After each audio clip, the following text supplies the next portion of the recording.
What's up guys, it's Matt here with Chaos Art, and welcome to your third tutorial. Congratulations, number 3! But definitely in this tutorial you're going to be learning about the Effects and Presets panel within Adobe After Effects. This is the third tutorial once again within the After Effects series. So let's go ahead and get started, guys.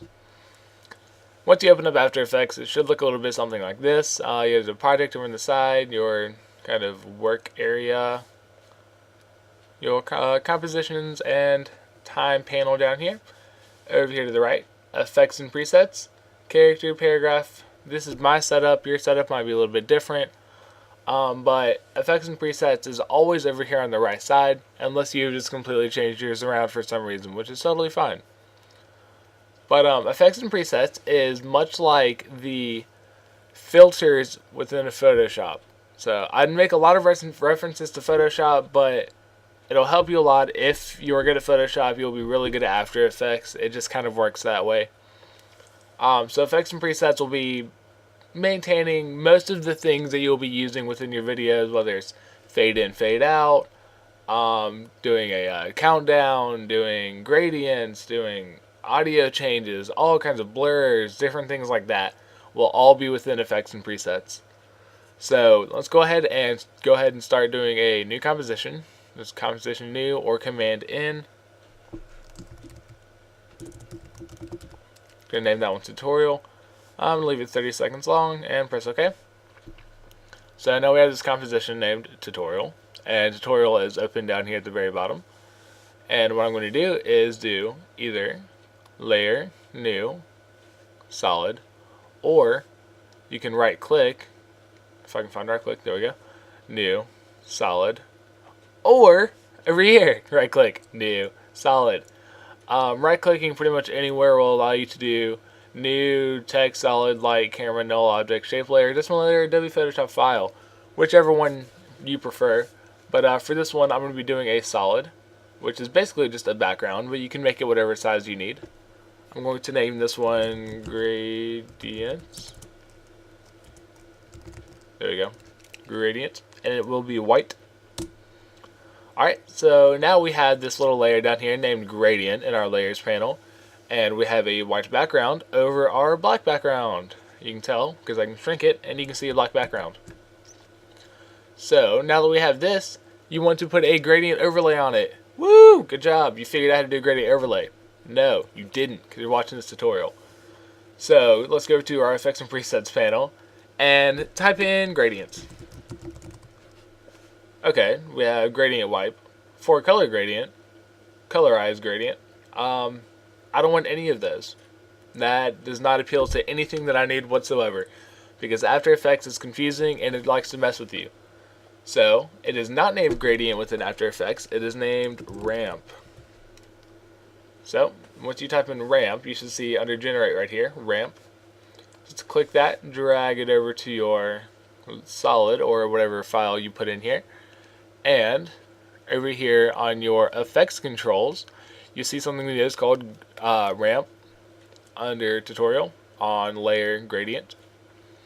So now that we have ramp, you can minimize it, maximize it, whatever you need to do. Then you have start of ramp, start color, end of ramp, end color, ramp shape, ramp scatter, blend with original. All these different options, very useful for very many different things. I actually prefer to do gradients this way over Adobe Photoshop or Illustrator, Flash, whatever else it may be. It's very, very easy to do it this way. It makes things a lot more precise too whenever you're trying to get a very precise gradient. But just personal preference, it's always something to mess around with to see how you like it more or less. But to do this, just go to Start Ramp. This will adjust where your gradient starts and where it ends. So I'm going to start mine a little bit farther down and then end. I'm going to bring that up a little bit more.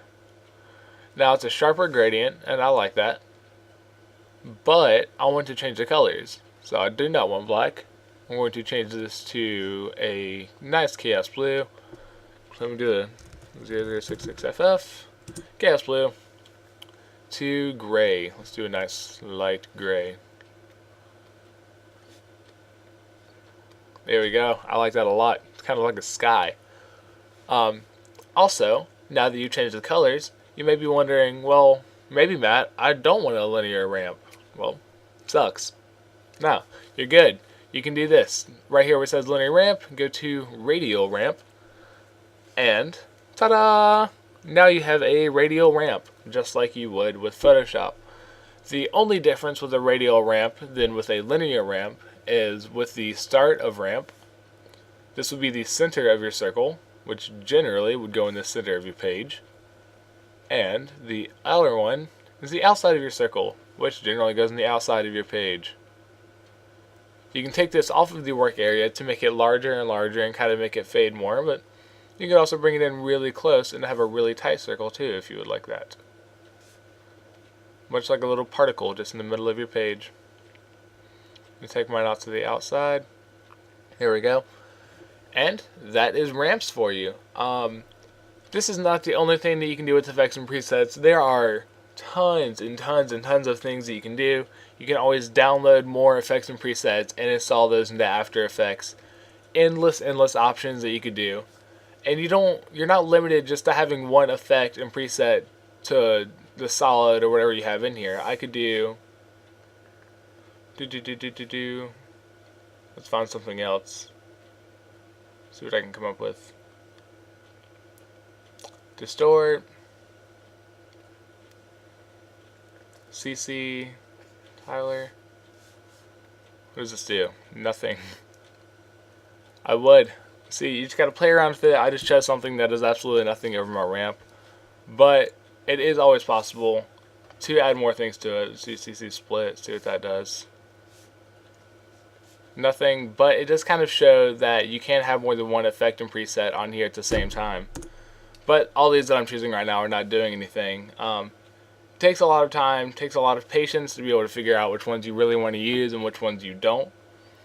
But I feel like I left you in a good place, understanding where your effects and presets are, basically what they do, and why gradients are horrible with After Effects because they're not named gradients. Good job, Adobe, for trying to confuse us.